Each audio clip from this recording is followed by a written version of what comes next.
Hello, Global Theater. My name is Jerry Fielka. Today is July 5, 2022. And we want to thank Rob Grant's amazing podcast. I'm probably wrong about everything. It's a real honor and a pleasure to be here with two wonderful people, Stevie Darbanville and Nick Newland. And we're going to explore William Shakespeare, the Bard, in the terms of shake your ESP ear. It's a rewording of his last name. We want to shake something that's called ESP. And we know that Mr. Shakespeare was really a theater guy first before a book guy. But, you guys will teach me more, because what I'm intrigued is, why in the heck would you guys want to teach Shakespeare in this day and age, 500 years later? But just before I start with that first round robin question, I have to show you the headlines from the Wall Street Urinal just 2 days ago. Can the Bard save your life? So let's try that one right off the bat. Stevie, we'll start with you. Can the Bard save your life? My short answer will be yes. For me, I wouldn't say Shakespeare saved my life, but definitely saved my career on a couple of pivotal times. But yeah, I'm big on Shakespeare in my classroom teaching, and that headline just every year. I have this weird transition to make with my senior class. I teach Othello, that's required, and I teach Stephen King's Rita Hayworth and Shawshank Redemption.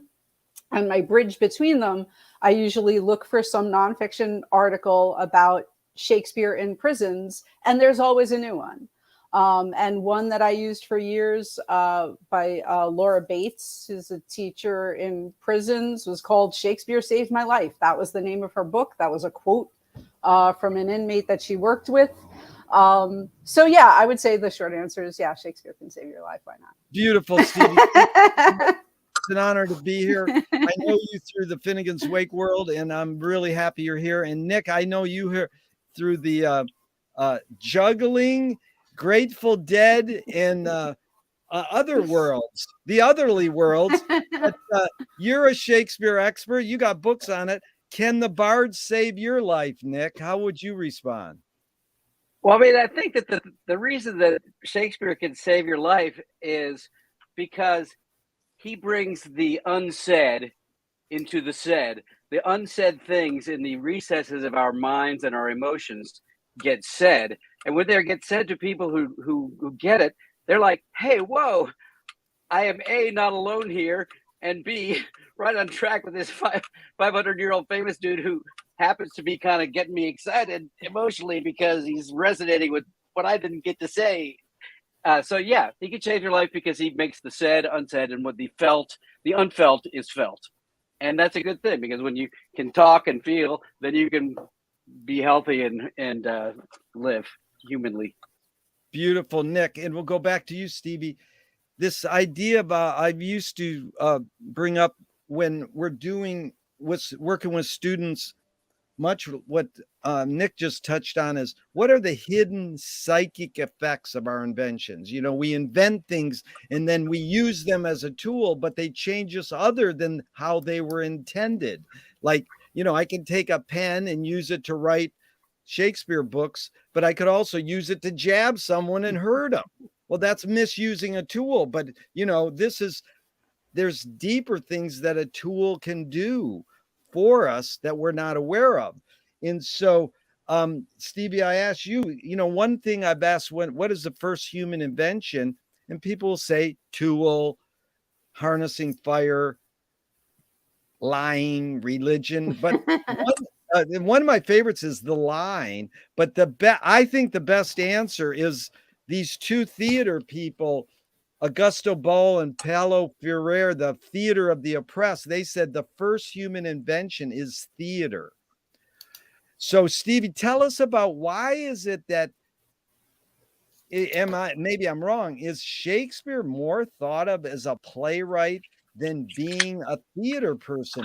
Do people generally forget that this is a theater thing and then it's secondarily a reading thing, or just suss out your thoughts in that regard? Yeah, I think, oh, wow, there's so much. Like, because I kind of want to, I feel like there's a lot you said that I kind of want to respond to. And I think Nick hit the nail on the head with the said versus unsaid. When you talk about things being hidden, I think that's it. It's just, they're hidden because we haven't found a way to express them or understand what's really going on. And Shakespeare's words help us to do that, right?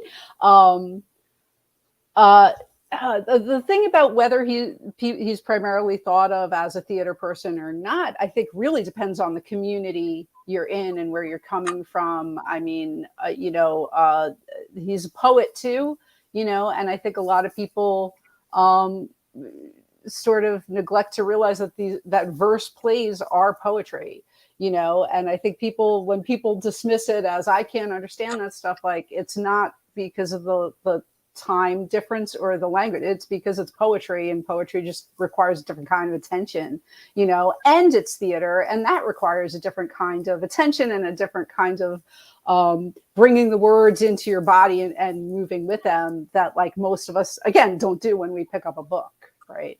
Yeah, that was good, Stevie, and we'll definitely feel free. These Zooms are all about going on tangents and anecdotes. Then I'm your man. Yeah. There's no, it's wide open, man.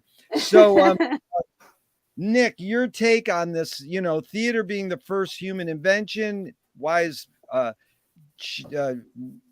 William the Shake more thought of maybe as a playwright sometimes than really it's a theatrical thing first? Any thoughts on those? Yeah, well, we'll start with theater being the first invention. Let's see. I'm going to go way back. I'm just trying to imagine like when the first amphibian crawled out of the slime and they got up on two little legs. He went, "Look what I can do!" And all the other little amphibians went, and then they got up on two legs too. So yeah, I think theater's a first invention based on that scenario. But as far as William Shakespeare being a poet, a playwright, a theater guy, I think what's cool about it is that it works on these other levels, not just one level. I mean, for example, we watch, Tom and Jerry, and it's funny because they're hitting each other over the head with a hammer, and that's pretty much why it's funny. But with Shakespeare, not only are they hitting each other over the head with the hammer, but there's something happening in the text that is completely, on a level that is completely verbal and might not have anything to do with the hammer, except for it brings you in on the verbal level. But then suddenly with the poetic level, it transports you back out into kind of the realm of the aesthetic and beautiful, so you can almost have a very physical, visceral response, and then suddenly this beautiful aesthetic response, and then just a gut response from the humor. So you're kind of getting it from all sides. You're laughing, you're crying. It was better than Cats. That was beautiful. And Martha Graham said, our great artists aren't ahead of their times, they are their times.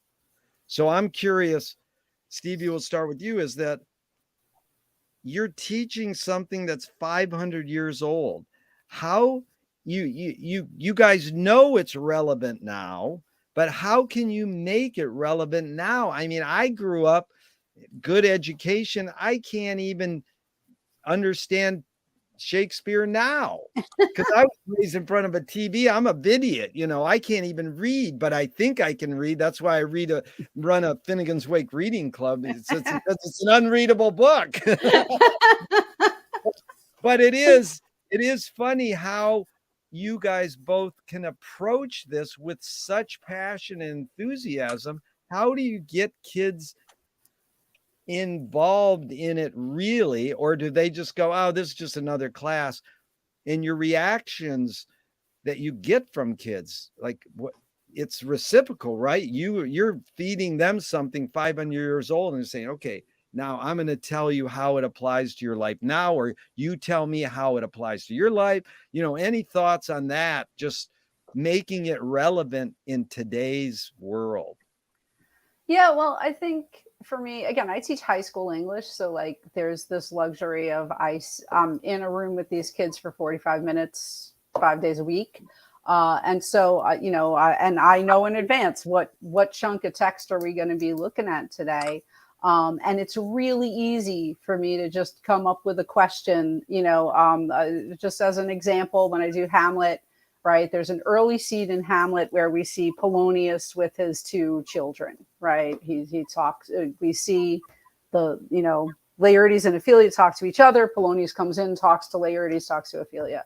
And he's very, again, I have all my own ideas about what Polonius is like, but I start out that lesson with asking kids, how do you feel about your parents? Are they overprotective? Like how many of you are tracked? Like every kid has a tracker on their phone that their mom like always knows where they are. Yeah. And they're cool with it. Like, when I remember doing that lesson like 10 years ago or something, and expecting kids to say, oh yeah, my parents are paying these. They're all cool with it.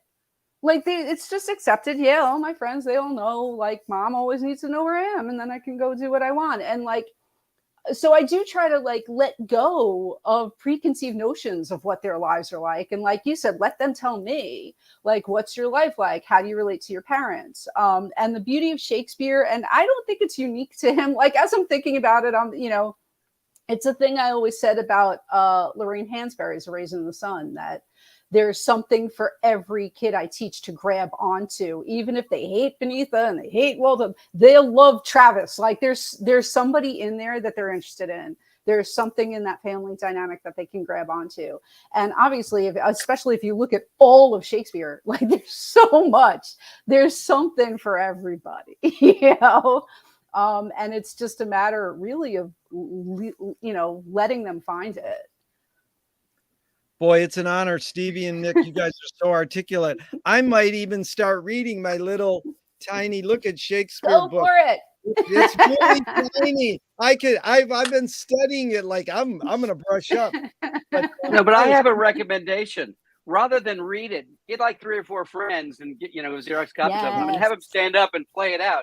Because, that's the whole deal with the kids, is once you get them up on their feet with the kissing and the killing and, suddenly we're having a good time with it. And the words are still coming out of their mouth, but suddenly they make sense with regards to the action on the stage, and that's why performance-based learning is totally where it's at, getting on your feet.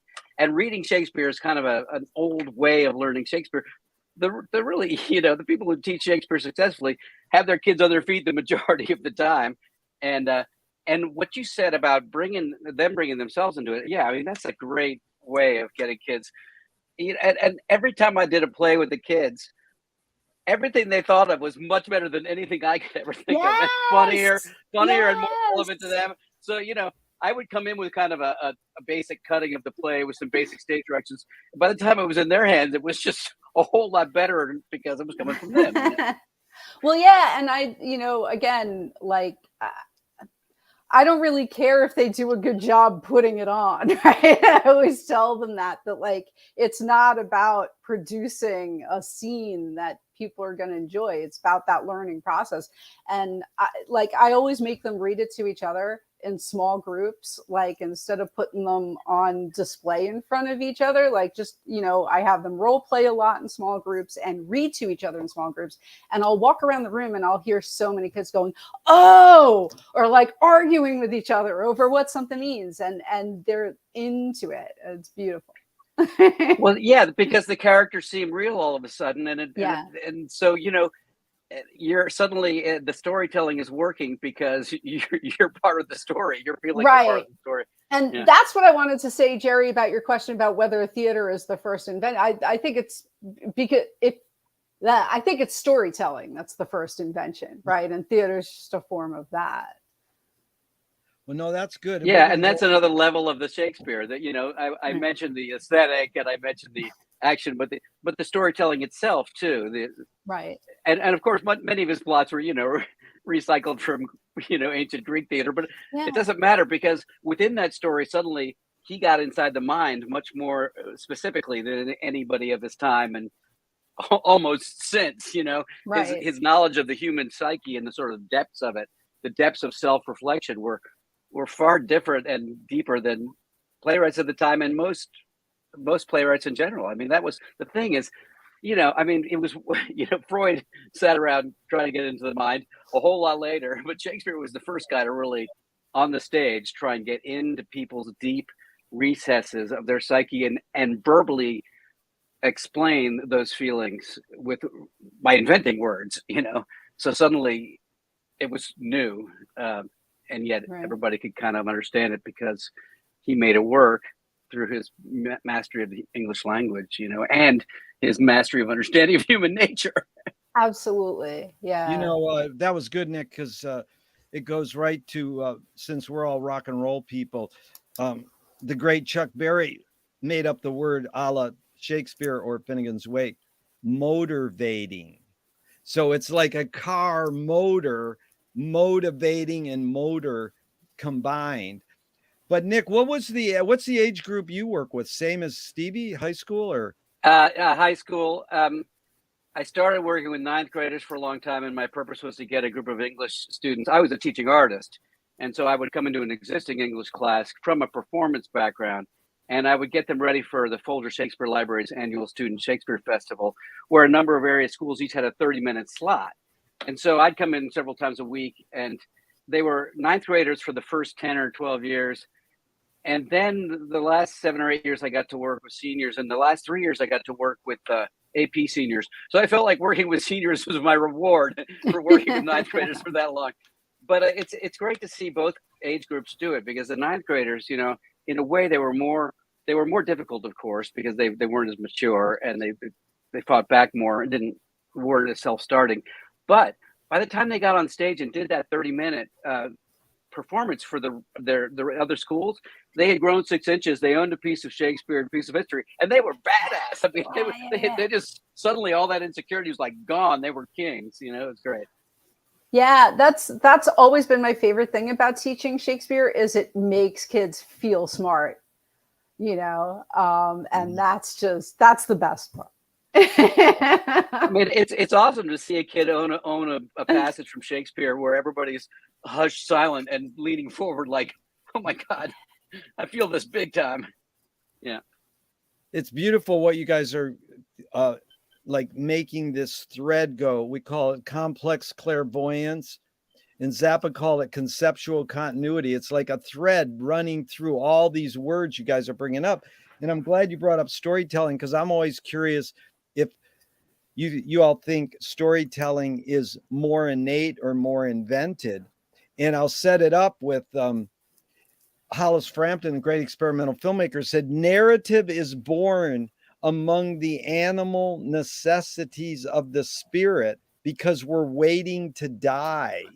So there's this whole thing is like, I'm just curious to start with you, Stevie, the origins of storytelling. Is it innate in humans, or is it something humans invented? I know it's both, but what do you think? Right. Yeah. And that's me. I'll always say it's both, or I don't know. But I like that quote you pulled, because it's certainly, there is a chicken and egg thing, because I don't think without the inventions that have come from storytelling, I don't think any of us would tell a story the way we do. Like, I think it's always informed by what's come before. So on that level, it's always at least a bit invented. And yeah, that quote, I think kind of sums it up, that like, if we had to live life, I can't imagine living life without stories, right? I don't think it can be done. I don't think anyone's ever tried. It's like it's like a form of food. But Nick, what's your take? Is storytelling more innate or more invented? Well, when I read that quote about the animal necessities of the spirit, I hearkened back to my little joke about the first amphibian crawling out of the slime and standing on his feet and going, look what I can do. But the truth is, that's an animal necessity. I mean, there's a push forward to express our aliveness in whatever way we can, and animals do it in their own ways. Humans have, crafted storytelling, like a folk tradition, but it started with this kind of animal necessity. to express our existence. But then once language was developed, it became more sophisticated and crafted. But it started out probably with cave drawings, no language, some language, but then and then became physical and ultimately became verbal. But I still think it's an animal necessity, and I love looking at it that way, because it's the life force pushing forward through us, that we need to be heard, and we need to hear. We need to reflect our existence on other people. Yeah. Yeah, I'm talking out of my ass here because I don't know a whole lot, but like I'm curious about I guess it was the Greeks started this idea of like embodying the characters and getting on a stage and putting on a mask and telling the story. And for them, it was religious. So there's kind of that angle too. Like, I wonder how much of it is just wanting to hold on, like to memories, to remember things, right? And how much of it is worshiping, is like showing gratitude for these wonderful stories that we've lived through and that we pass down. It's really, really well put, Stevie, because I'm glad you heard the quote clearly. Narrative is born among the animal necessities of the spirit because we are waiting to die. So it's funny because Marshall McLuhan said advertising is three things: sex, death, and technology. Sex is feeling. That's what you've already talked about. The unsaid and the said. There's this intuitive, sort of deeper feeling, emotional level we have, not just thinking. Death is time. We think that we die. My big question is, can you forget to die? And people go, what?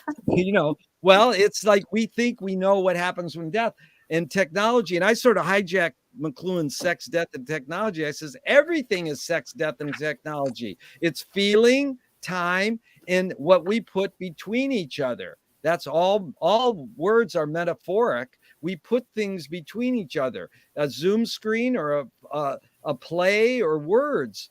So, I'm curious. This is like the tools. Technology is the tools. It's not just when people say technology, they think it's wires or cell phones, but it's like spoken word is a technology in this McLuhan world. So we'll start with you, Nick, this time. What's the difference between storytelling and narrative, especially in the Shakespeare world? Is there a difference? Well, I would say narrative is a subset of storytelling.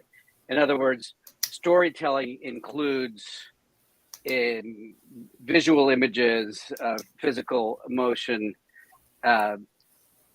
vocal expression, the sound of your voice, and also language. So, narrative is pretty much just the language part.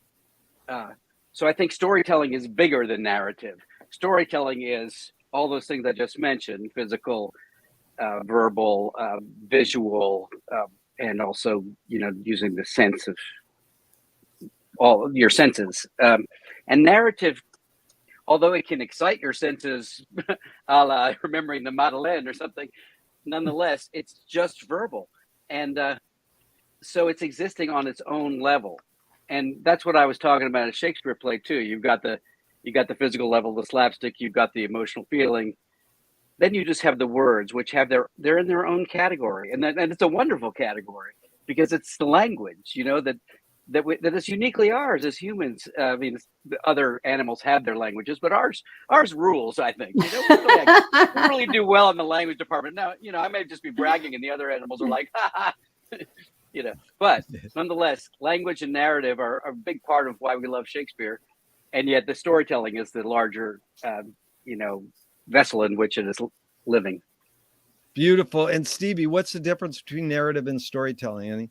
Yeah, I honestly didn't know there was a difference. I kind of use them interchangeably. I think it gets semantic. I think when we're talking about narrative, I think Nick's explanation works too. It's funny because you made me think of. I recently watched Animal Crackers, and you kind of made me think of the Marx Brothers with those three different levels, right? You get, to me, Groucho was the word guy, and Harpo is the slapstick, and then Chico is that sort of in between, that feeling that you're talking about. Right. But I was also thinking about it. I was watching a Frederick Wiseman movie the other night, and I am a sucker for those. Like, I love them.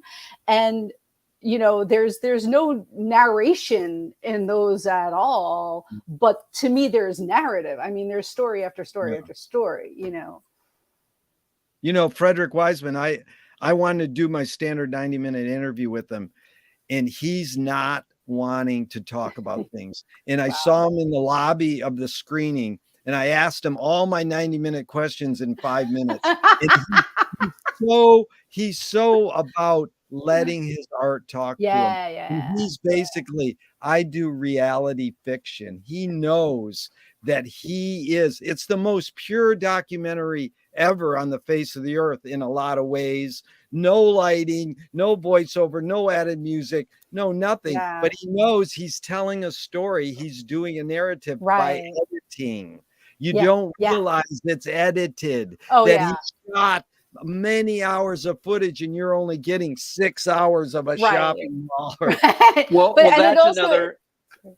Now go ahead, Nick. Tool. That's another tool. That editing is a whole other tool that he's using, and because of technology, that kind of tool has become essential to the electronic media, and it's one of the ones that I sort of have to keep hacking away at by looking at YouTube videos because it's hard. Yeah, it's amazing. But I loved you brought up the Marx Brothers, and one of my favorites is they're in a jam, and one of them says, "We got to think," and the other one says, "We already tried that." But this goes right along with you, and Nick, we'll start with you again. Can humans think without language? That's a very interesting question. I think we can, because I sort of have discovered it by messing around in the realm of Buddhism and also cognitive behavioral therapy and that kind of thing, because I've noticed that my brain thinks in sentences, and usually there's only one sentence kind of at the top, and I kind of tend to believe that one sentence that is happening because it's at the top, and I act accordingly or I feel accordingly. But actually, that's just one of the sentences and one of the thoughts that is happening. There's a whole lot of stuff that is non-language that you're still kind of it's coming from your brain, so it's thinking. It might be affecting your internal organs and your systems because your brain is capable of doing that, but it's still a form of thought. And the reason I say it's a form of thought is because, for example, if I choose not to listen to the sentences in my brain and just breathe and follow that, I'm not so much thinking as letting the thoughts sentences be part of all the other stuff. So I'm kind of thinking without words, but it's still thinking because it's brain activity. It's a little bit semantic again, but I do think you can think without words. I do believe that. I think that I'm thinking. I'm the anti-semantic. Therefore, I am. but Stevie, I'm dying to hear your take on this. What can you think about I feel pro-semantic, which I'm all about.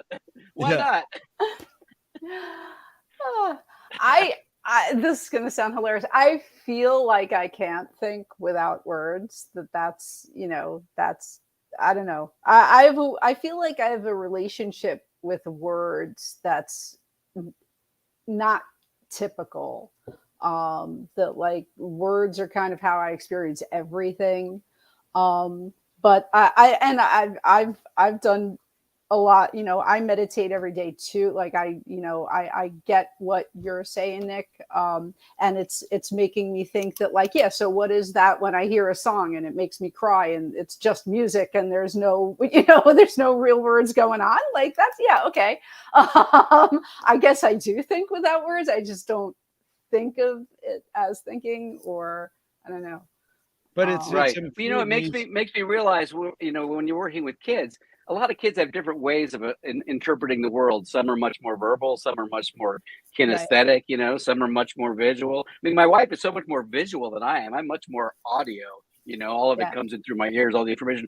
She sees everything and the things I don't see, and I hear things she doesn't hear. So, I can ascertain that people have different learning capacities, and all of those are, I think, part of thought. And some kids who are not as verbal there's stuff there's gray matter activity. It's just not. And and it's a thing I learned about like from fellow actors that like, I remember talking about a character with an actor that I know, and like her way in is emotional, that like, and my way in is all about the words. And like, just, I had conversation after conversation with her, where I realized we're looking at the same character in totally different ways, because, her first thoughts about them are emotional and my first thoughts about them are verbal, and it's just the way we're built. I love that. Yeah. I mean, that's why theater affects people in so many different ways. And I'm quite different from my wife. And so when we attend a performance, we are experiencing it different ways. And right. Every now and then we'll share it with the other person who may or may not understand. But we're both getting a whole lot out of it but through different right. means. And you're complementing each other. Like she's picking up what you're missing and vice versa. Yeah. Right. Awesome. That's the best kind of relationship. When the other person has stuff you don't, and vice versa. Right. That's Walt Whitman. I contain multitudes. But right. This is a McLuhan called sense ratio shifting, which you guys touched on, is like, say, there's more than 5 senses, but just the basic hunch, like Lily Tomlin said, reality is just a collective hunch. Like we sort of hunch that there's 5 major senses, in that when you invent spoken word, you become more ear-oriented. So that's the sense ratio of the 5 senses working equally is shifts. Yes. When you invent printed word, you become more eye-oriented. And so the shift is more an eye. That's why Finnegan's Wake is so incredible, because he turned an eye event, looking at words on a page, into an ear event. You have to hear it spoken out loud and look at the words at the same time to get it. But I'm curious, Stevie, we'll start with you. T.S. Eliot said that poetry is outing your inner dialogue. What language is your inner dialogue in? Yeah, it's in English. It's in written words. But more so, what form is your English? Inner consciousness? English, yeah, that's no. What form is your inner consciousness in? I have no idea. I will tell this quick story. When I first met my husband, like one of the first real conversations we had, he was going up to everybody in this bar we were hanging out in and saying, if I say 5, like, what do you see in your head? And because he said, like, if somebody says 5 to him, he sees 5 dots. And I said, and like most people were saying, they see like the Arabic numeral. And I said, I see the word 5, like right. FIVE, like that's what, and he like that blew his mind. He didn't believe me. Like, I see 5 juggling balls in a pattern. I'm almost not kidding, Right, that's the first thing that comes into my mind, because I do so much juggling, and I've juggled 5 balls, and it was a big deal. And so it's an association with me. I see 5 juggling balls. I see dead people. But it's interesting what you said, Jerry, about what your consciousness is. What form is it in? Because I think mine is in music, in to a great regard. I think what's going on kind of under the surface is a little bit of a, some kind of a song and dance of some. There's definitely a rhythm to it, and there's, and of course, because I listen to music all the time, it kind of has become part of my DNA. And I think that's a nature nurture thing. I think I've spent so much time in music, all the time, that it's just my consciousness. And in fact, when I enter a room and there isn't music happening, it's still kind of happening, because Yeah. it's got we Well, got the music. Walter We all have the Patterson, music in us. yeah, I know. Nick's, he hears Zydeco versions of Grateful Dead songs in his head. Correct. Yeah. Yes. And they're good. It's hard. There's no cure. Yeah. But this inner dialogue in what poetry is again, back to your thing earlier, the unsaid and the said. How do we get this out? Like T.S. Eliot saying, well, how do you get this inner thing out? And Stevie, I mean, just to go to our roots, what first got you to be reading and, attracted you to pursue that? And I'll just suss this out a little more deeper. And then what got you to Shakespeare specifically? And it's like my friend talking about music, he says the three tenets of music are technique, theory, and taste. So technique is, knowing how to play it. Theory is what you're playing. But taste, how does one acquire taste? Like both of you, like Stevie, what gravitated you towards being a reader, and then what gravitated you towards being a lover of Shakespeare? But twofold question. Yeah, the reading thing literally started before I can remember. Like I when I was a kid, my parents found out I could read because I was sounding out street signs as we were driving the car. I wasn't 3 years old yet.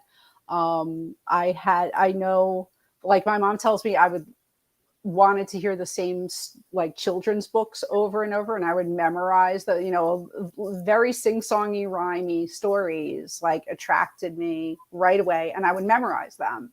And I would demand people read them to me, but then I would read along with them. And I believe I learned to read from watching The Electric Company. No joke.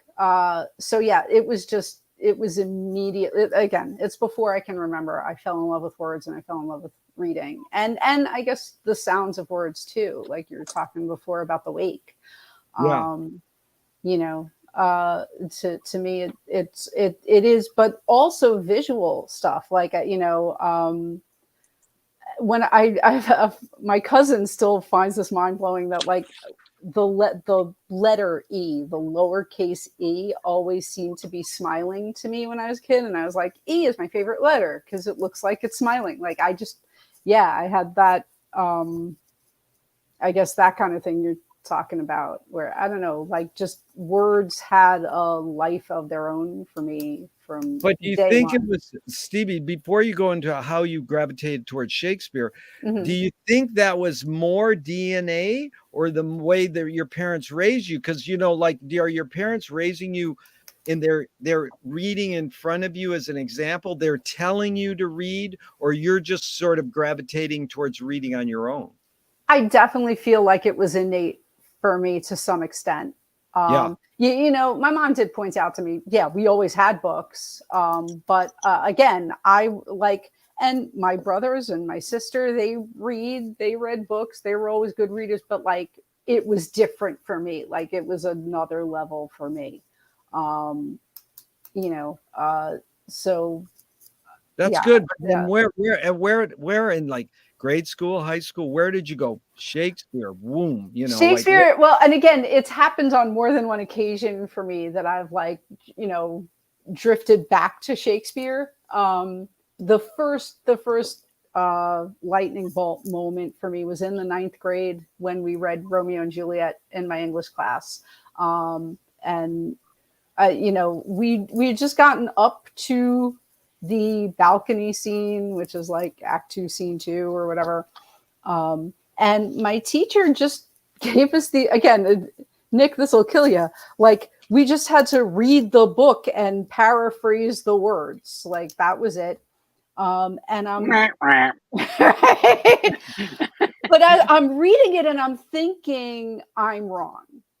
Like this can't mean what I think it means because what I think it means is filthy, right? And pornographic. And this is Shakespeare, right? Like it can't be that. And so, yeah, it was that kind of finding out how actually lowbrow a lot of it is was a big deal to me at age 14. That's what really kind of got me into it, honestly, just that Shakespeare was as dirty minded as I was. This is great because we're on live TV across the world. Stevie's admitting that. The beauty is where'd you learn how to read? From TV.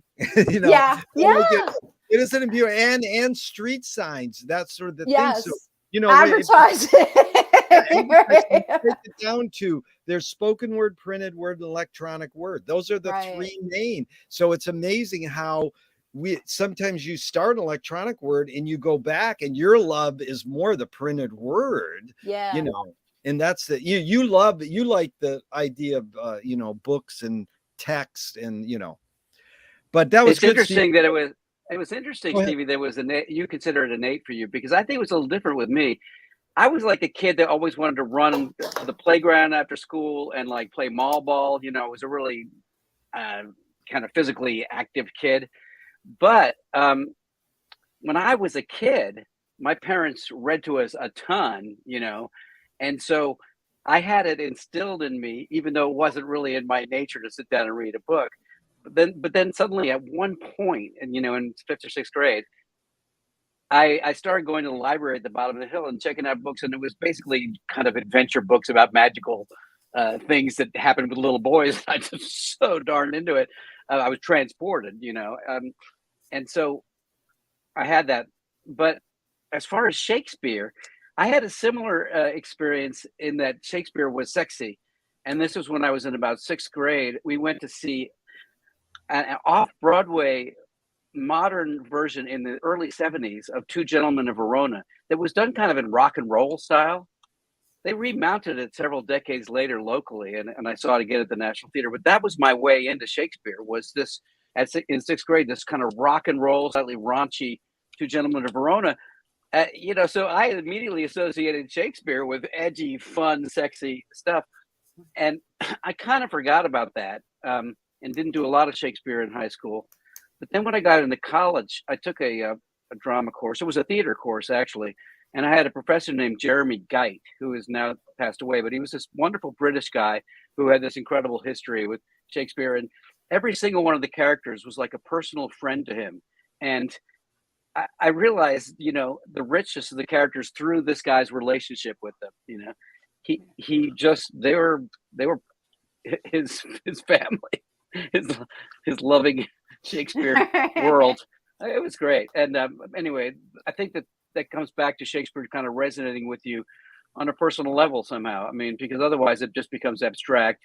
I also think that people are off-put on 2 levels.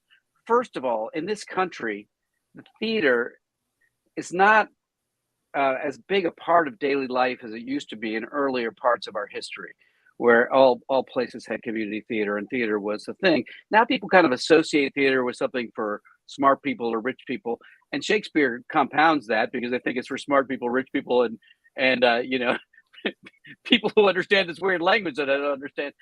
That's why it's really important to get the kids up on their feet, just acting it out, because the language can be very off-putting. On the other hand, when you are a young child, even younger than high school, you pick up everything. I was a foreign service brat, and I lived in Paris for 3 years when I was in kindergarten. So what do? You learn French practically instantly, because that's what kids do. They just suck everything up. And I want Shakespeare to be played by more elementary school kids, because it's a great way of getting them in before they get in the middle school and they start to hate anything new. Little kids are getting new stuff all the time, and it's just another language you have to learn. And yeah, it's really not that easy a language, but when you play it, it suddenly kind of makes sense. And it's not an easy language. He made up a lot of words, but it's worth it, and it's also made up a lot of words totally doable. To me, it's the syntax more than the words that loses people. Which again is interesting. But we talk about acquired tastes. I mean, it's like that with anything. Whenever you're learning something the first time, you don't get it. You know, music has a language, writing has a bunch of things that need to work grammatically for it to come into place. But it's an acquired taste, and so you know, a little bit of exposure to it helps. You know, there was a really nice series called Station 11, based on a book, a sci-fi book, and it was a post-apocalypse kind of scenario, and it came out right around the pandemic, coincidentally. But the few remaining people on the world, or in the United States part of the world that they were surviving in, was a traveling troupe that did a little loop with horse and wagon, and they did Shakespeare. And some of the best parts of the series were this young 11-year-old girl in the troupe, you know, playing Hamlet. That's great. And to see it in that context of a kind of you know, a easily accessible format, like to see Shakespeare done like that Baz Luhrmann Romeo and Juliet. You know, it was so visual and so had so much, you know, action to it, that even though the language was condensed, it brought people in.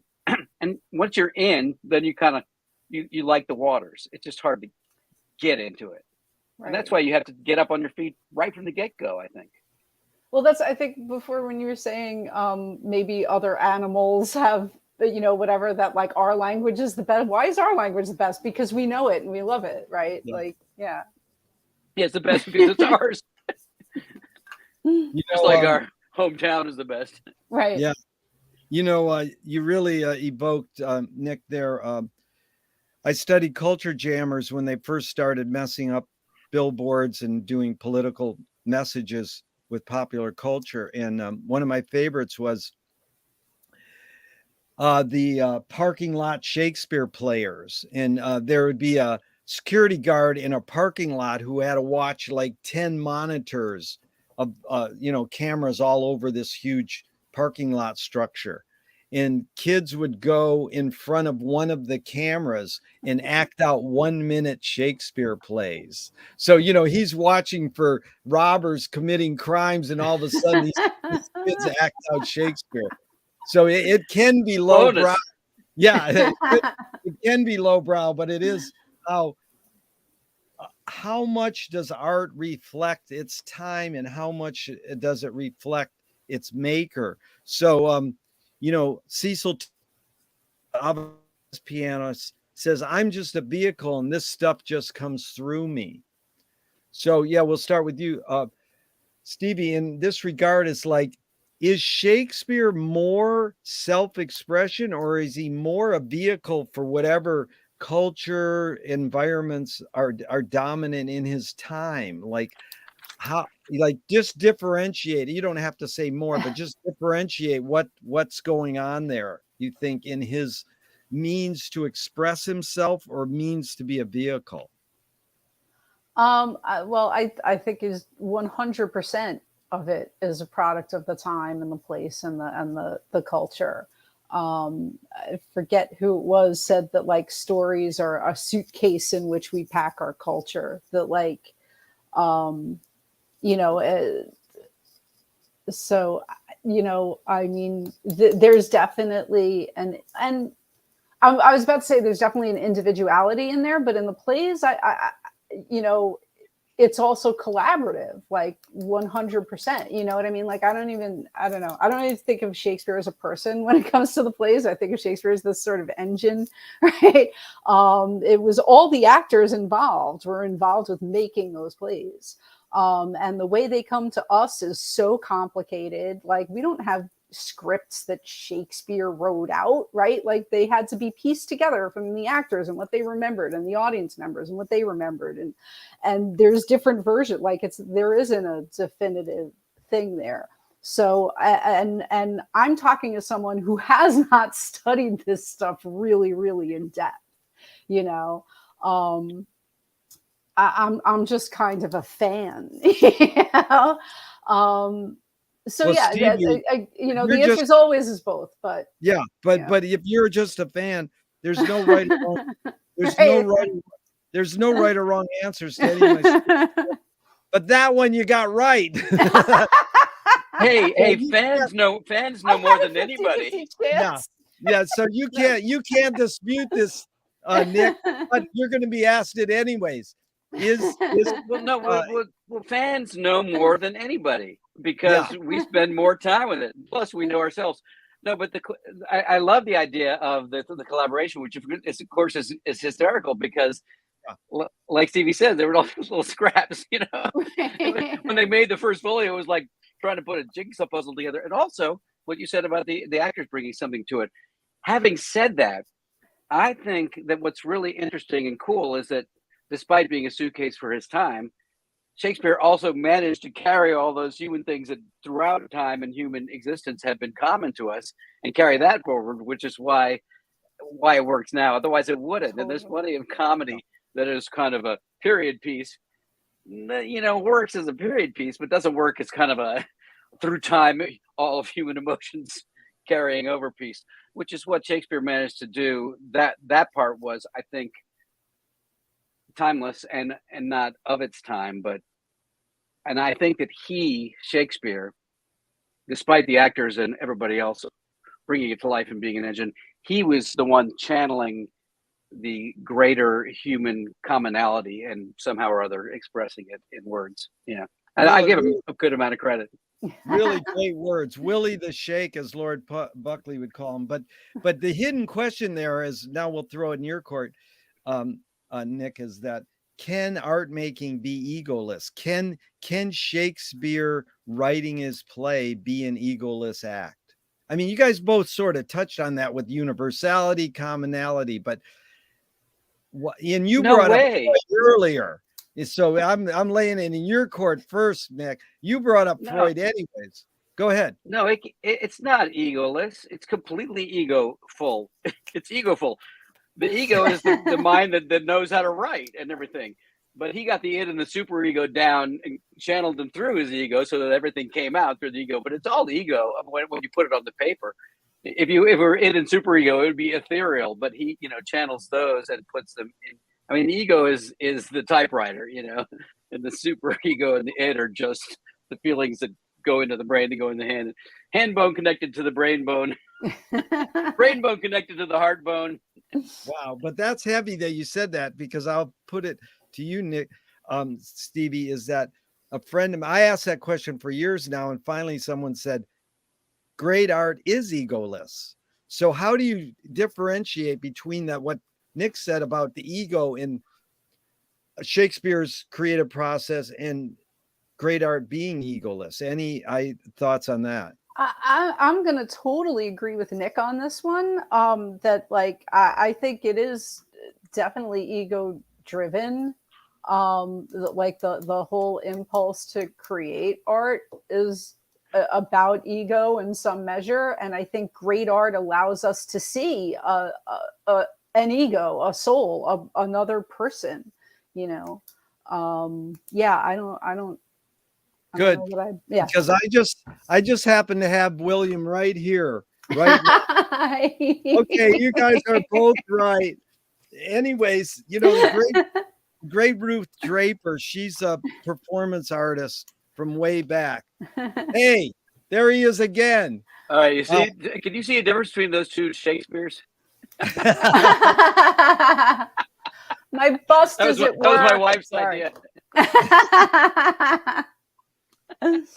And so Ruth Draper said an interesting thing, because I think you guys are touching on this, and I'd love to hear your take on it, is bringing the audience as a participant in the experience of Shakespeare. So Ruth Draper said, the key is to bring the audience up onto the stage and into the scene with you. It is they who must give you even more than you give them in the way of imagination and creative power. Yeah, that sounds good, but how do you do that? How does one accomplish that in regards to It's a mystery. Yeah. My favorite line from Shakespeare in Love. It's a mystery. Yeah. No, but it really is, I think, because as anybody who's ever done a play or done, tried to make Shakespeare work, or done something for, the same exact material for two different audiences, sometimes it transports, and sometimes it falls flat, and there's no real figuring it out. I mean, sometimes it's just alchemy. There must be something, something else happening. I mean, I think, again, the right combination of skill and practice and understanding of Shakespeare can facilitate that alchemy. But all those actors who do Shakespeare shows night after night, they have all that the same skill sets one night into the next, and sometimes it just doesn't work, and sometimes the audience seems transported. Now, that's always been my feeling watching it, and corroborated by those I've been with, who, when there's a magical thing happening, we like to kind of agree, is this really magical, or is it just me? And sometimes it's just you, and sometimes a whole lot of people agree. And it's sort of like Amazon reviews. If more than 3/4 of the audience thinks it was magical, it probably was magical, but we still don't know how it happens. But it's clearly the audience is definitely the fifth Beatle, as it were. I mean, you need them, and Shakespeare needed them. I mean, that's why Shakespeare literature fails, because a reader isn't a good enough audience. It is a play. It's meant to be acted. Reading plays is hard. I went to grad school for theater. It's hard to read freaking plays. There are all these characters you have to keep straight, but on the stage, it's like, oh, the guy with the brown hair is a sister. You can see it, but the plays are much easier to see than to read, and that's why Shakespeare is not literature per se. It's got literature components, but it's treated as literature. You know how Bob Dylan, when he won the Nobel Prize, said the exact same thing. He said Shakespeare didn't think he was literature, and I don't think I'm literature either. I'm a songwriter. He said what Bob Dylan liked to call himself was a song and dance man, which I love. Oh, well, let me just add on Dylan for a second. They asked him, "Are you a poet?" He says, "No, I'm a trapeze artist." Exactly. And then literally, the great Lisa Finney's radio show, Dylan Hour, every Sunday I listen to 2 hours of Dylan, drives Susie nuts. Sounds like a fucking but the primetime radio hour, or whatever it's called. Right. Is great. She played, when he won the Nobel Prize, she played a tape of 45 years ago of Bob Dylan going, "I'm just a rock and roll singer. I ain't gonna win no Nobel Prize. Is it pronounced?" And then he literally said this on a tape. He says, "Is it pronounced Nobel or Nobel?" Like he was doubting how the word was pronounced 45 years before they gave him one. But I forgot even what the question was, but let's go to did you already do it, Stevie? Something about bringing the audience on stage with you. Yeah, Oh, yeah. like how does that how it's hard to do, and there's an alchemy. Right.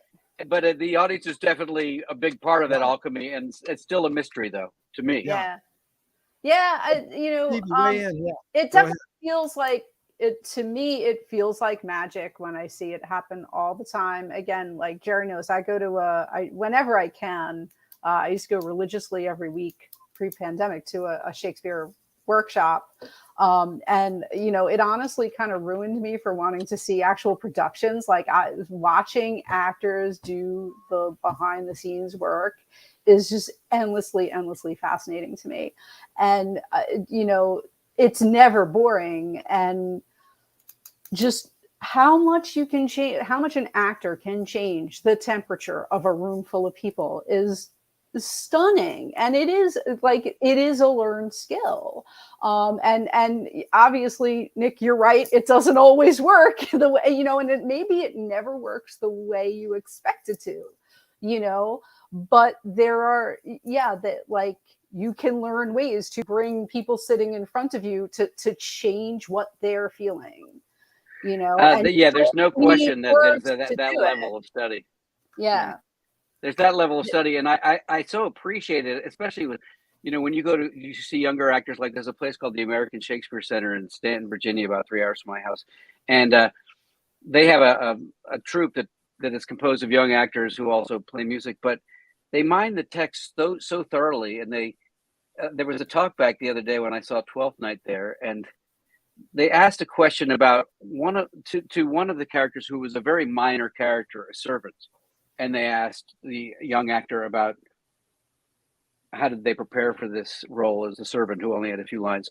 And she went into this incredible backstory that she was carrying around for that servant and his relationship with every single one of the cast members, and told the people asking the question were acting students too, and it was so wonderful to watch that. You know, that young actor had taken the role of the servant and had a whole other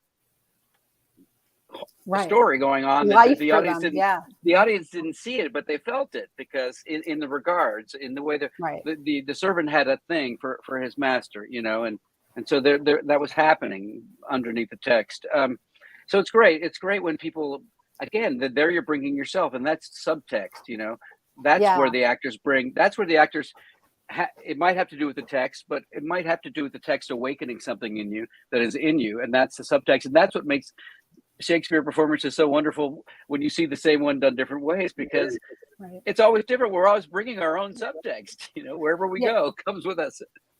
I know, I think Jerry's heard me tell this story in either Ulysses or Wake group, but Nick, have you ever read the introduction to All in the Timing by David Ives? No. He's a playwright. In the introduction, he talks about being in like 10th grade or something on a spring day, sitting in a math class, and it's gorgeous day out. All the boys, self included, they're all looking out the window wishing they could be playing baseball, and like none of them want to focus on math. And he said, my math teacher, without a word, put down the chalk, went over to the desk and did a headstand on the desk, got down, and suddenly we were all there ready to learn math. And he said that's what made him become a playwright, was like learning the power of drama, right? You know. Absolutely. Yeah. You know, there's something elemental about drama that touches people kind of on a archetypal level of some kind. Yeah. Actually, you know, when I first come into the classroom with the students, the first thing I do is I perform a Shakespeare juggling, to juggle or not to juggle, you know, and I mess up, I mess the words to Hamlet's to be or not to be speech up. But so some of the Shakespeare's words are coming out of my mouth and some are just my own messing around with it. And there's juggling. But what the message is, A, it's fun, B, it's weird, and C, it doesn't have to be a certain way. Well, this is as I'm telling the story, I'm thinking, like, I think we all walk around in our interactions in our daily lives thinking, okay, this is, you know, like, yeah, maybe there's a couple of ways this could go, but I know where I am and I know what's happening and I know how it's going to go. So when somebody like pulls that rug out from under you and it's like, oh no, it's going to go a different way from what you thought, it's like, well, right. Yeah, that really wakes you up. Yeah. Yeah. That's one of my favorite lines I learned when I worked for George Carlin is, I'm trying to get more control over my spontaneity. I was thinking he didn't even write that. Somebody sent some flyer in for some comedy workshop and it was on the envelope. And I was like, that line epitomizes it all. And you know, that's what you said. The word mystery was really powerful, because Auden the poet said the mystery of art is that we don't know if it activates or pacifies us. So he's sort of implying, like what Bertolt Brecht said, is I want art that activates people. I don't want it to put me in a trance. But, you know, being deadheads, we know trance can lead to activation. Yes. Trance can be good. But, you know, you want things to activate you. So that could be the mystery of art. We don't know if you go to you know, I used to see the Romeo and Juliet movie when I was a kid. And we were like, you know, did it pacify us or did it activate me? I don't know what it did to me. I went to a movie theater and probably fell asleep, which I do at all movies. So is that pacifying or activating? That could be sleep good. It's very good for you. And you probably had some good dreams. I needed the dream. But again, that's making a value judgment. But I'm curious, you guys take on what you were just talking about. Nick, was like original pronunciation. That, how important is that when you're teaching Shakespeare to students in the difference? What is that different than the Queen? One of my friends said Queen's English versus original pronunciation, that whole conundrum. How do you guys navigate that? Go ahead, Stevie. Yeah, I don't see it as a conundrum really. Yeah.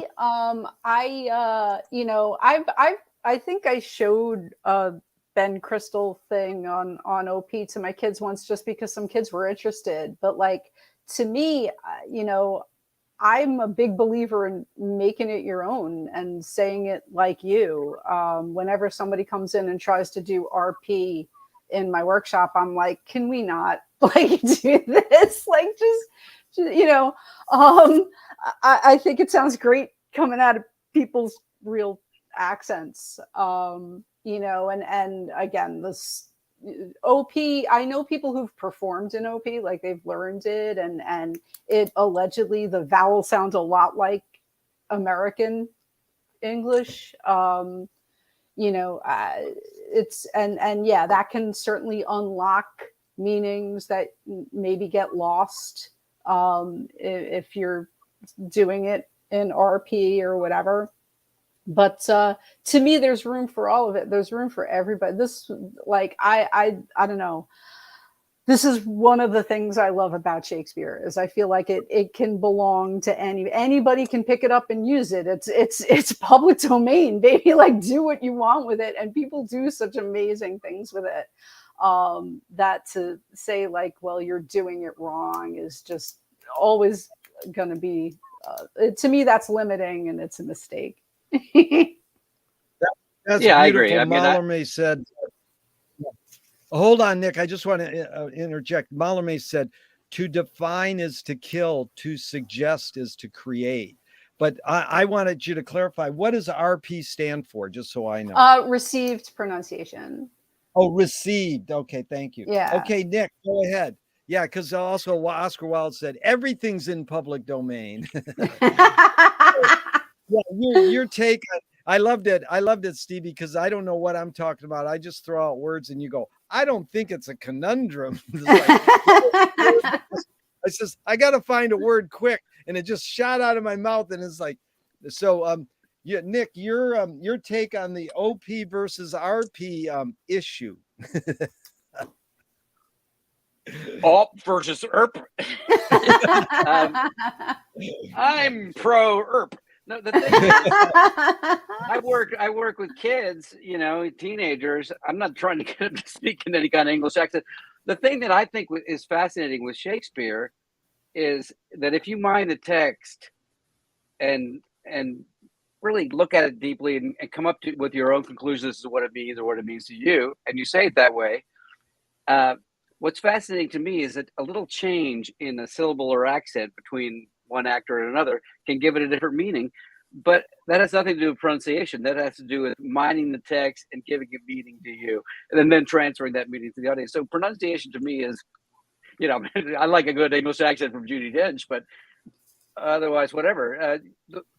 People think it's actually a trap because people think that Shakespeare is supposed to be kind of, oh, me lord, and that's actually putting up barriers. You want Shakespeare to be like, ew, dude, me lord.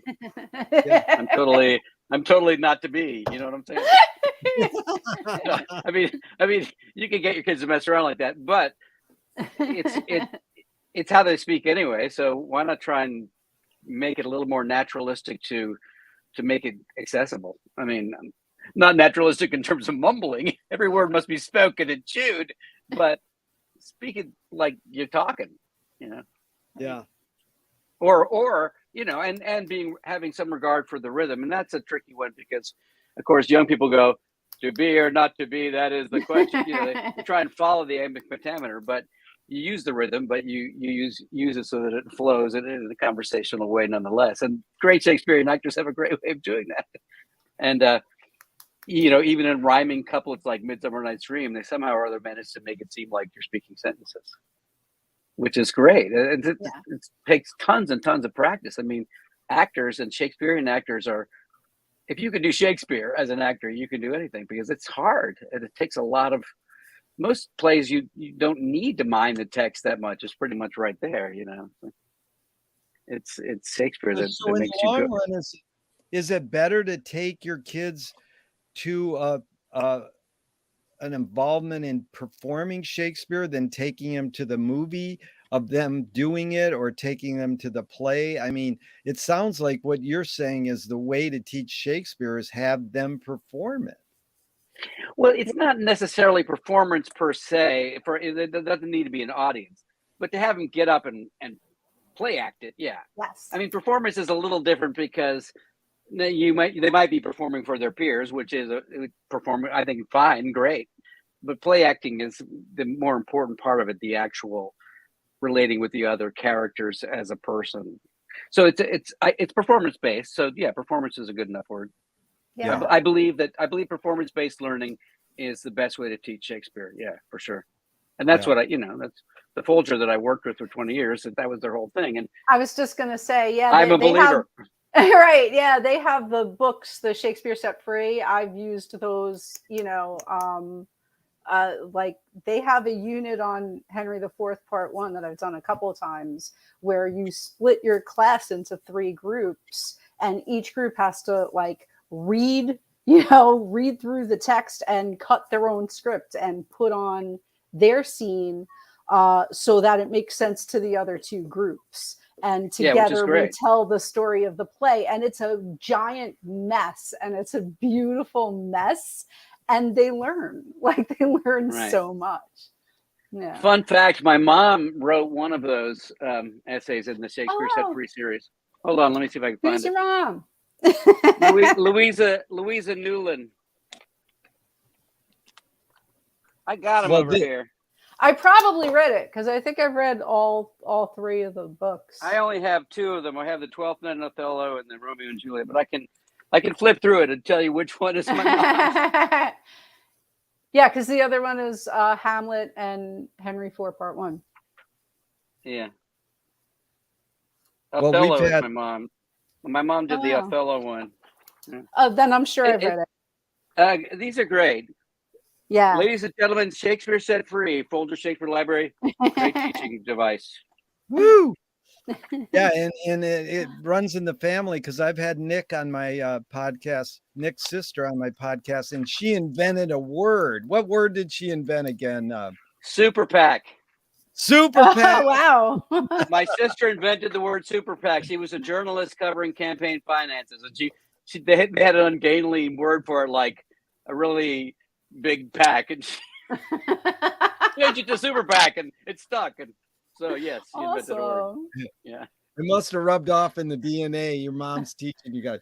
So, well, it's true. My mom was an English teacher, and that was a huge part of our upbringing because, I mean, had to speak grammatically correctly, that kind of thing. Also, a love of literature. And my parents were lovers of theater, still are, and took us to musicals when we were kids. I mean, when we were living in Guatemala in the mid to late 60s, my parents took us back to New York, like 1966 or 67 for a Christmas holiday. We saw You're a Good Man, Charlie Brown. We saw a Man of La Mancha and Fiddler on the Roof on Broadway in one weekend. And wow. for weeks afterwards, we were like singing and imagining these worlds, and it just completely did a number on it. So, I have a lot to thank for my parents being so into literature and theater. And then, when I became a juggler, people kept going, "What are your parents thinking?" I was like, well, I think it's kind of cool. They've always liked theater. I mean, yeah, after about 10 years, they were like, well, what's next? But still, they're great lovers of theater, and it totally rubbed off on me. Then you're juggling in Grateful Dead concerts, parking lots, and they're like, get a job, dude. That's street theater. But not straight theater. Yeah.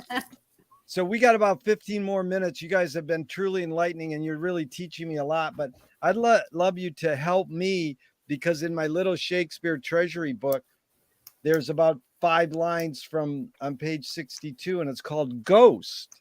And it says, art thou anything? Aren't thou some god, some angel, some devil that makes my blood cold and my hair to stare? Speak to me what thou art. That's Julius Caesar, Act 4, Scene 3. So, to me, I mean, I kind of get what it means, but did Shakespeare believe in ghosts? Is this metaphysical? Is this metaphorical? What in the heck is he really saying there? Speak to me what thou art. Is he asking the ghost to tell him who he is? I mean, just go ahead, suss it out. What's this about? Well, yeah, You and got it's it, Jerry. and yeah, to me, I think got it. well, not just who he is, but what he is, right? And yeah, like Yeah, what he that's is. what you ask ghosts, right? What are you? But you know that we talk about Shakespeare being of his time and things being of their time. People in Elizabethan times loved ghosts and ghost stories and the supernatural. You know, the supernatural was a big deal, and people dug it, and he was part of that zeitgeist. I mean, you know, that's why Macbeth and Midsummer Night's Dream, you know, and all those, you know, and Julius Caesar with ghosts, and you know, people, the recesses of what we can't see, you know, seen versus unseen, were big to the Elizabethans. And again, he took that unseen thing, like that ghost thing, and well, made it seen, and people were fascinated because they kind of believed in it anyway. And sure enough, there was a ghost. I mean, he yeah, made the ghost seen.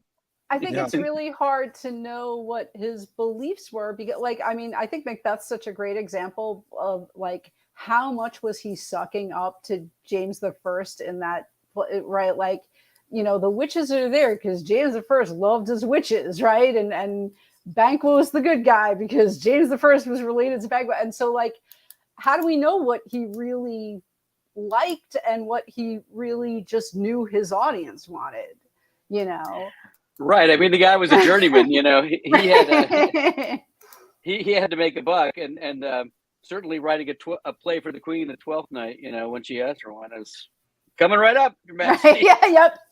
Or you know, As You Like It. Like that's my favorite title, I think, in all of Shakespeare. It's like, dude, you got to do a pastoral. All right, people want a pastoral here, As You Like It, right? Yeah. Like here it is. All right. 12th night, you've been making or much ado what about you nothing. Will. Right? Dude, yeah, right. Do what He had you a lot want. of that kind of shrugging thing. What you will, as you like it. There's not much ado about nothing. All's well that ends well. He was a philosophical kind of guy, you know. He liked Well, the open-ended question. Right. But was he like, well, that's John Cage. You ask him, well, what question remains unresolved for you regarding Shakespeare? He goes, that's a very good question. I wouldn't want to ruin it with an answer. I'm stealing that one. But Well, it is. Go ahead. And that's the thing. It's like when I was in grad school in theater, they had a buzzword, and the buzzword was the intentional fallacy. And what that meant was people who think they know what the playwright or artist meant. It's a fallacy because we can't know what they meant because we weren't in their brains. And we ascribe intention to them, but it's true. You know, the artist who is particularly the artist who does not speak about his art, you know, and there are plenty of them who don't wish to.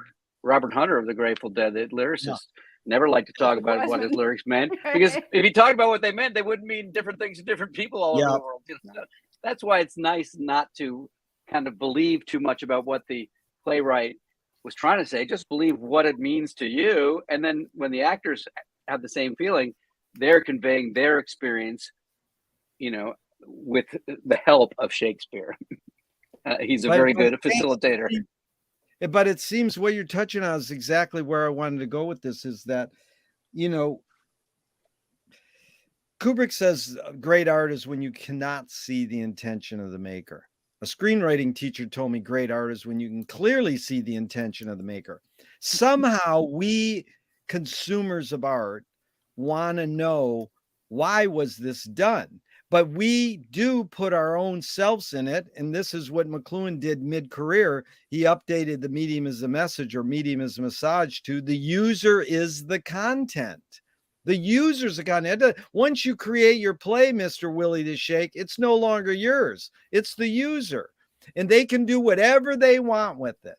You know, so I asked my group during the week preparing for this amazing salon that you guys enlightened me so much with, is what was Shakespeare's parables? What was his moral? Did he try to teach us a moral?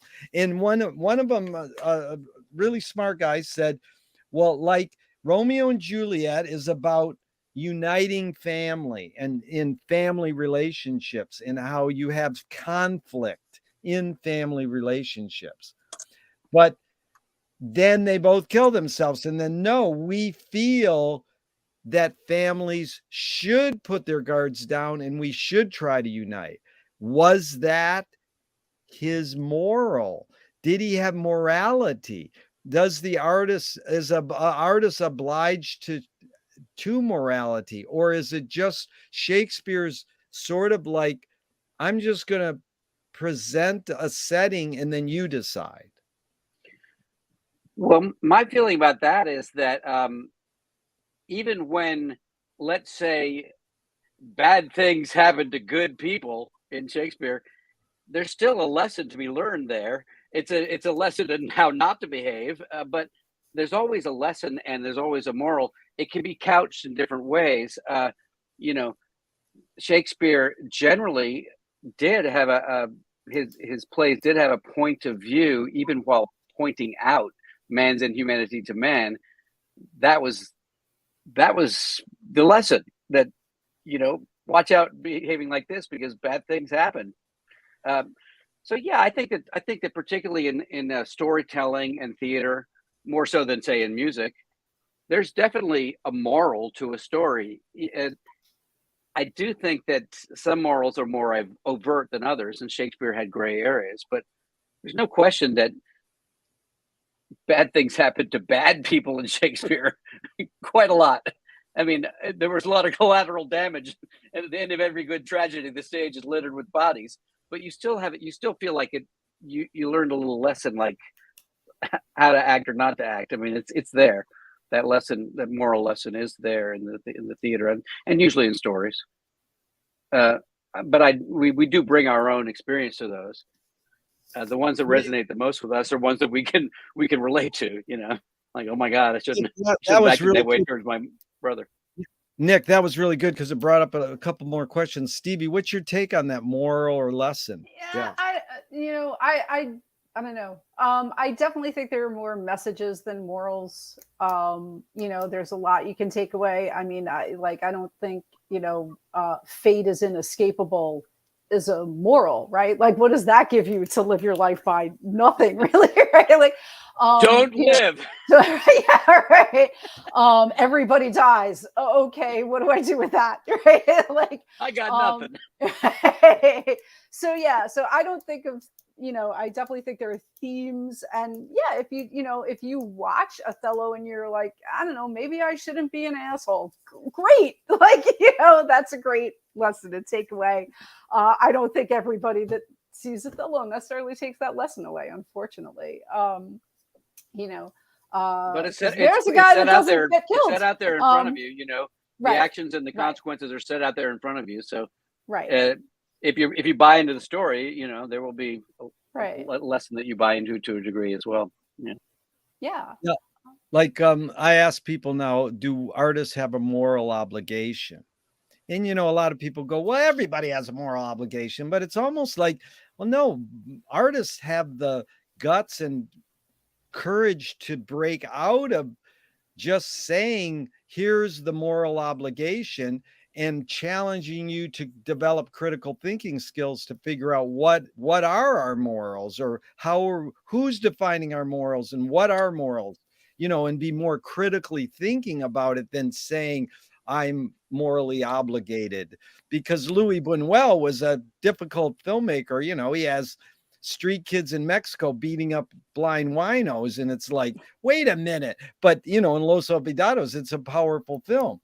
And I think he was, you know, he said, thank God I'm an atheist. You know, he was raised a Catholic, and he knew that he was fighting against this belief in God in all his art and making fun of it. And to quote him in regards to what you brought up, Nick, was, he said, long live the living.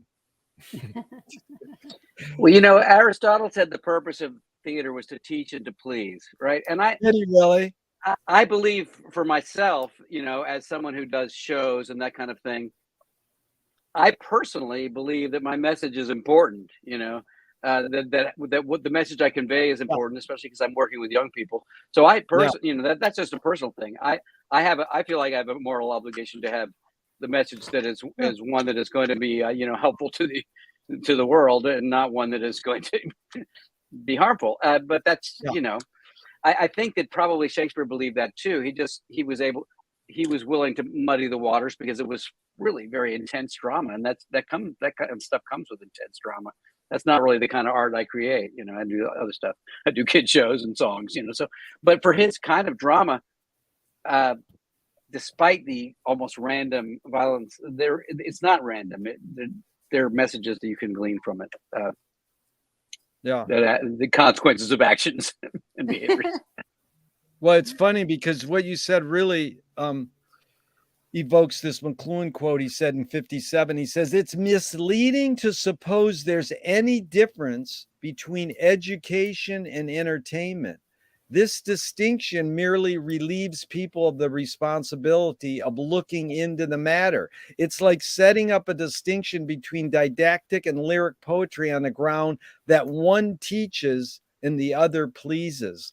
However, it's always been true, whatever pleases teaches more effectively." And that's funny because I think that's a debatable subject, but I love it boils down to these words. Well, what do you mean by pleasing? And what do you mean by more effectively?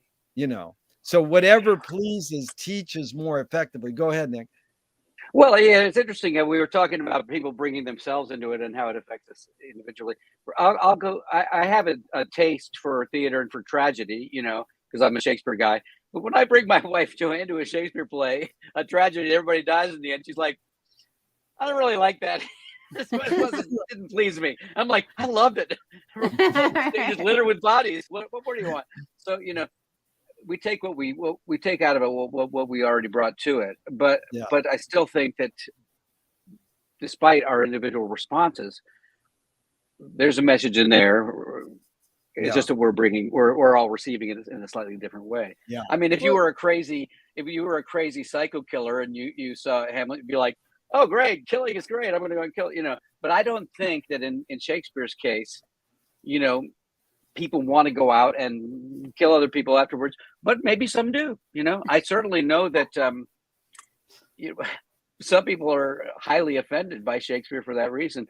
In fact, I worked with a woman, not because of the violence, but because of the sexual innuendo. One of my first English teachers that I worked with, she was offended by Shakespeare.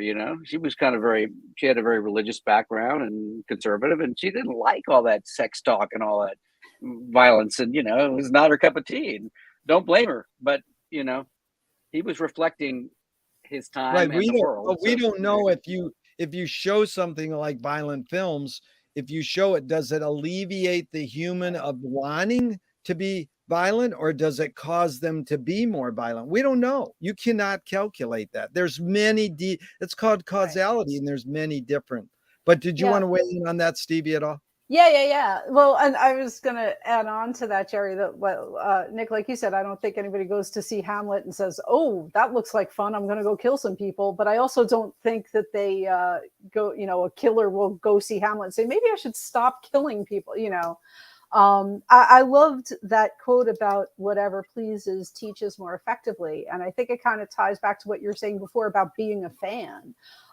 That like, if it pleases you, you're gonna have an affinity to it, and you're gonna be drawn to it and study it and get to know it, and it's gonna worm its way into your mind and into the way you live your life, and it's gonna teach you. It's gonna teach you something, good or bad.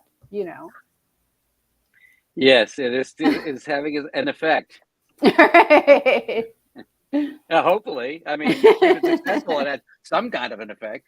Right. But, I think again, if you're new to Shakespeare, you might not have a good experience the first time. But as with anything, the more you get to know it, the more it unearths its beauty. And so it's not an easy in, but it's a worthwhile one. And the way in for people who are young and wouldn't want to come in, I think, is through fun and performance. And I'm a big advocate of fun too. Yeah. Fun. It's a play. Fun. It's a play. It's supposed to be fun. Yes. It's a play. And fun is my favorite.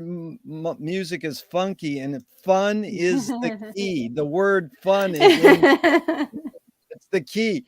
So we'll just close out with the last question. But I really think that what I been refreshed with from talking with you, and you guys saying yes to this really helped me bring out some Shakespeare stuff I never had. It's been on my shelves and had fun dabbling in.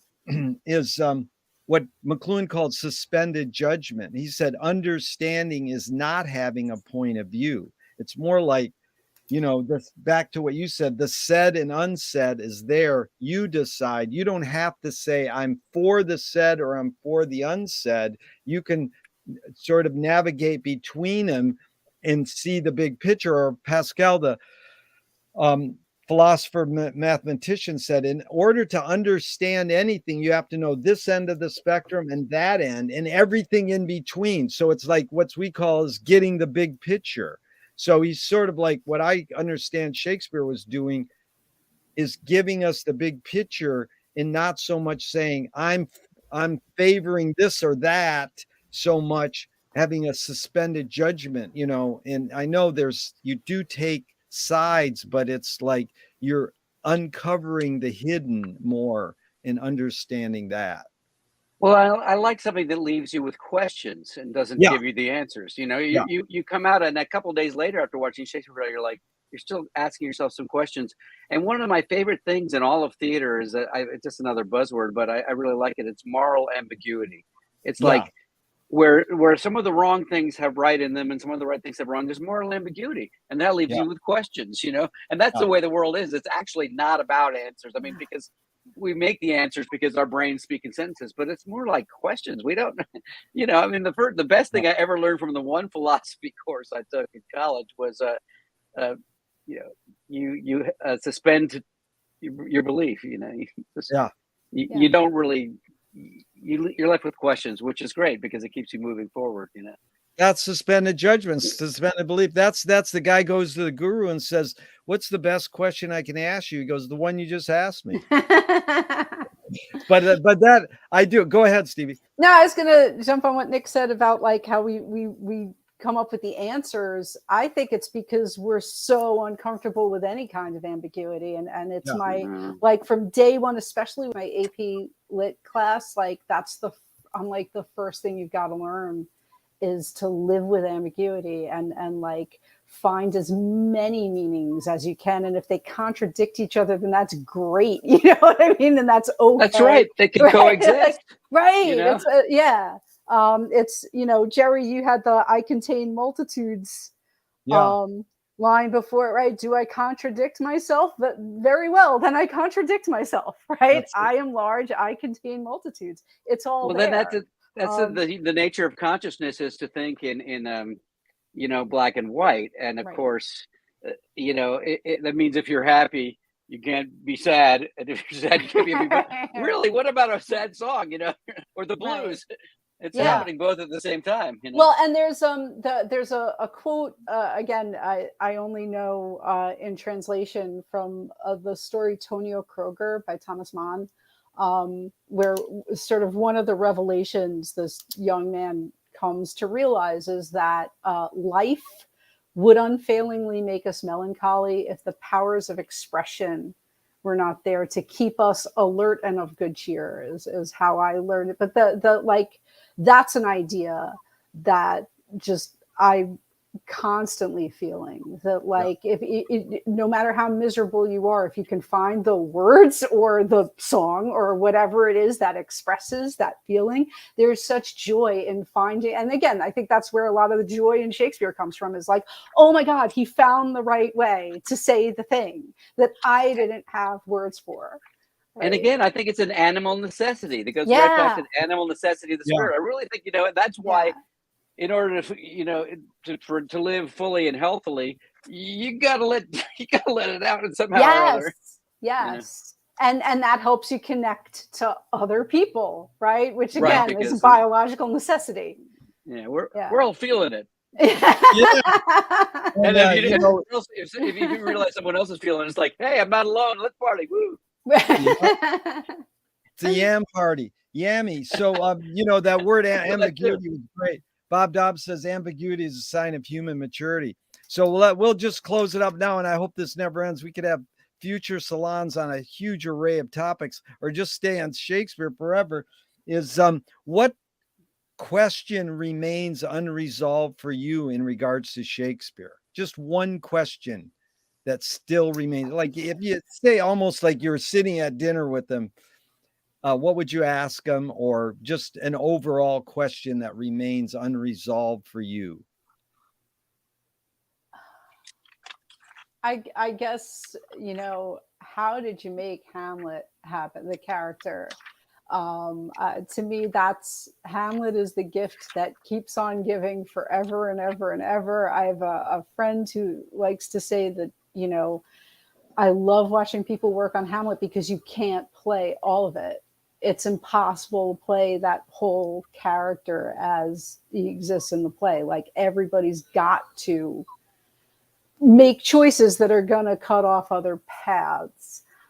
So yeah, I think that would be mine. Like to me, Hamlet's the closest thing to a miracle that exists in the world. Oh man, you have ESP. You have big time ESP because my final quote has the word miracle in it. But this is like, how did you make the Hamlet character? That is a great unresolved question because it's studying the Wake.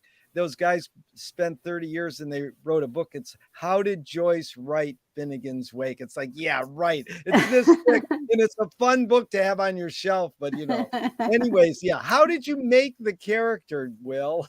Okay. Nick, you're up. What's the unresolved question for you? It's tied into that. It's sort of a twofold question. And the first is, with regards to your characters, did you model them on anyone in your life, or did you just look into the grander human psyche and create them out of whole cloth? And the second one has to do with the words, the making up of words. And it's a similar question.